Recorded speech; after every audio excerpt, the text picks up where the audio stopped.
Pourquoi dit-on que construire une sphère de Dyson est l'unique moyen de prolonger la survie de la civilisation humaine? Démanteler Mercure, Vénus, voire même la Terre, pour construire une gigantesque coque sphérique de 300 millions de kilomètres de diamètre, afin d'envelopper entièrement le Soleil, et en extraire chaque parcelle d'énergie stellaire comme on presse une orange.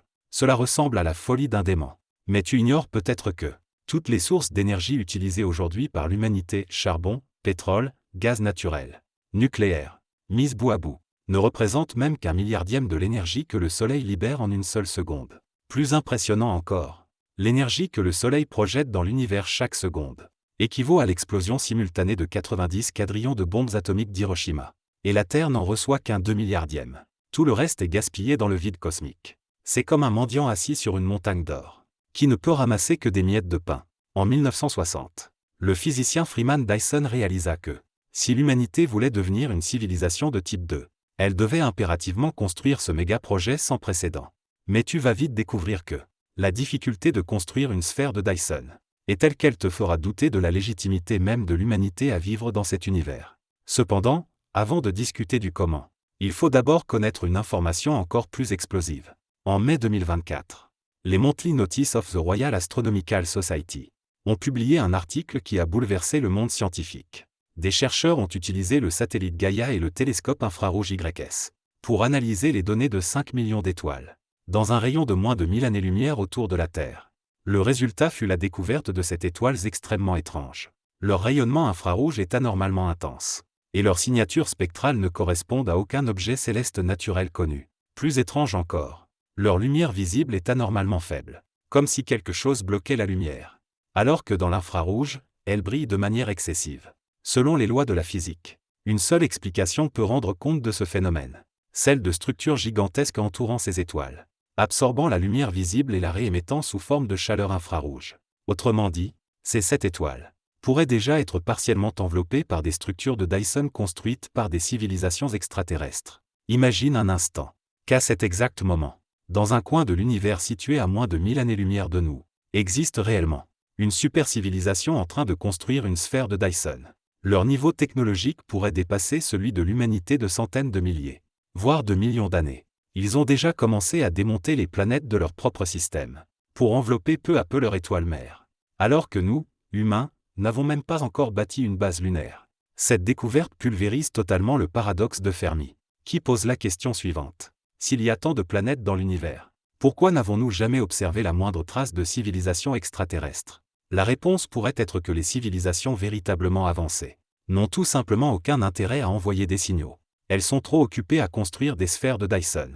Après tout, lorsque tu contrôles l'intégralité de l'énergie d'une étoile, pourquoi te soucierais-tu de civilisations primitives coincées sur une planète, incapables même de quitter leur monde natal? Mais une question inquiétante surgit alors. Si ces civilisations extraterrestres existent réellement, pourquoi construisent-elles des sphères de Dyson? La réponse est simple. Parce qu'elles font face au même problème que nous, la crise énergétique. Tu crois que la crise énergétique est uniquement un problème terrestre? Erreur, selon les calculs. Toute civilisation, dont la demande énergétique augmente de seulement 1% par an, épuisera toutes les ressources exploitables de sa planète natale, en environ 2800 ans. Ce n'est pas un problème technologique, c'est un problème mathématique. C'est comme un jeu de progression. Au début, monter d'un niveau ne coûte que 100 points d'expérience. Mais plus tard, cela en demande des millions. La croissance des besoins énergétiques d'une civilisation fonctionne de la même manière. Une fois lancée dans une croissance exponentielle, aucune réserve énergétique planétaire ne peut suffire. C'est comme un noyé qui doit atteindre une bouée de sauvetage située à plusieurs kilomètres avant de sombrer complètement. Et ce n'est pas tout. La quantité de matériaux nécessaires à la construction d'une sphère de Dyson dépasse totalement l'imagination humaine. Les scientifiques ont calculé que, pour construire une coque entourant le Soleil, même avec une épaisseur de seulement 2 mètres, la masse totale de matériaux requis équivaudrait à démonter entièrement Jupiter. Oui, la géante gazeuse capable de contenir 1300 terres. Mais le problème, c'est que Jupiter est composé principalement d'hydrogène et d'hélium, des gaz totalement inutilisables pour construire des structures solides.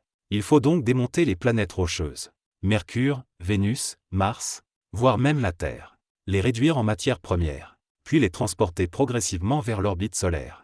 Pour assembler la sphère de Dyson, l'ensemble du processus ressemble à une démolition suivie d'une construction. Sauf qu'ici, tu détruis des planètes. pour bâtir une structure capable d'envelopper une étoile. La question est alors évidente. L'humanité n'a même pas encore maîtrisé l'exploitation minière des astéroïdes. Comment pourrait-elle démonter une planète entière? Les scientifiques ont proposé une solution folle. Le lanceur de masse. Un dispositif comparable à un gigantesque canon électromagnétique, utilisant la force électromagnétique pour projeter des blocs de matière depuis la surface d'une planète vers l'orbite spatiale. Il pourrait expédier plusieurs millions de tonnes de matériaux par jour, ce qui semble énorme. Mais pour démonter entièrement une planète, il faudrait malgré tout plusieurs milliers d'années. Et plus désespérant encore, même si tu commences réellement à démonter des planètes, tu te heurtes à un problème physique insoluble. La solidité structurelle d'une sphère de Dyson, une coque rigide complète, s'effondrerait inévitablement sous l'effet de la gravité. Imagine que tu fabriques une sphère creuse de la taille d'un ballon de basket en carton, et que tu y places une boule de bowling. Que va-t-il se passer? Le carton sera immédiatement écrasé. Il en va de même pour une sphère de Dyson. La gravité du Soleil rendrait la structure instable, jusqu'à provoquer son effondrement. C'est pourquoi, dès 1960, lorsque Freeman Dyson proposa ce concept, il n'envisageait pas la construction d'une coque rigide complète. Il imaginait plutôt un nuage de Dyson. Des milliers de milliards de collecteurs solaires indépendants, déployés autour du Soleil. Chacun semblable à un miroir gigantesque, flottant librement dans l'espace. Ils n'ont pas besoin d'être reliés entre eux, ce qui élimine le risque d'effondrement structurel. Une autre variante est l'anneau de Dyson. Une immense structure circulaire, construite uniquement dans le plan équatorial du Soleil. Cet anneau tournerait en permanence et utiliserait la force centrifuge pour rester stable, comme un cerceau qui ne tombe pas lorsqu'il tourne. Ce type de structure ne nécessite que 1% des matériaux d'une sphère complète, mais peut capter entre 10% et 30% de l'énergie solaire. Pour l'humanité, cela représenterait déjà des dizaines de millions de fois la consommation énergétique mondiale actuelle. Mais même pour une version réduite de structure de Dyson, l'humanité fait face à 3 goulets d'étranglement technologiques incontournables. Le premier est la fusion nucléaire contrôlée. Construire une sphère de Dyson nécessite de transporter dans l'espace des milliards, voire des milliers de milliards de tonnes de matériaux. D'où viendra l'énergie pour propulser ces vaisseaux? Les carburants fossiles sont totalement insuffisants, et les fusées chimiques sont incapables de soutenir une industrie spatiale d'une telle ampleur. Le seul espoir réside dans la fusion nucléaire, miniaturisée, hautement efficace, et installable à bord des vaisseaux spatiaux. Mais malgré 70 ans de recherche, la fusion reste toujours à 50 ans de distance. Le deuxième obstacle est l'exploitation minière spatiale. Nous n'avons même pas fini d'exploiter les ressources de la Terre, et nous voulons déjà miner des astéroïdes et des planètes. Ce n'est pas un problème technologique, mais un problème économique. Aujourd'hui, le coût de lancement d'un kilogramme de matériel dans l'espace se situe entre 10 000 et 50 000 $. Transporter des milliers de milliards de tonnes vers l'orbite solaire représenterait un coût astronomique, à moins que l'humanité ne parvienne à réduire le coût du transport spatial à 1/1000 de sa valeur actuelle. La sphère de Dyson restera une illusion. Le troisième obstacle est l'intelligence artificielle. La construction d'une sphère de Dyson nécessite la coordination de millions d'unités de construction indépendantes, chacune devant suivre avec précision son orbite, tout en évitant toute collision. Une telle complexité dépasse largement les capacités du cerveau humain. Seule une super-intelligence artificielle pourrait gérer un projet de cette envergure. Mais alors une question se pose. Si une IA devient suffisamment intelligente pour gérer une sphère de Dyson, obéira-t-elle encore à l'humanité? Ces 3 conditions se dressent devant nous comme des gouffres infranchissables. Pourtant, l'histoire humaine nous montre que les choses les plus improbables finissent souvent par se produire. Il y a 150 ans, personne ne croyait que l'homme pourrait voler. Il y a 100 ans, personne ne croyait que l'homme marcherait sur la Lune. Il y a 50 ans, personne ne croyait que chacun posséderait un ordinateur. Alors qui peut affirmer que dans 500 ans, l'humanité ne saura pas construire une sphère de Dyson?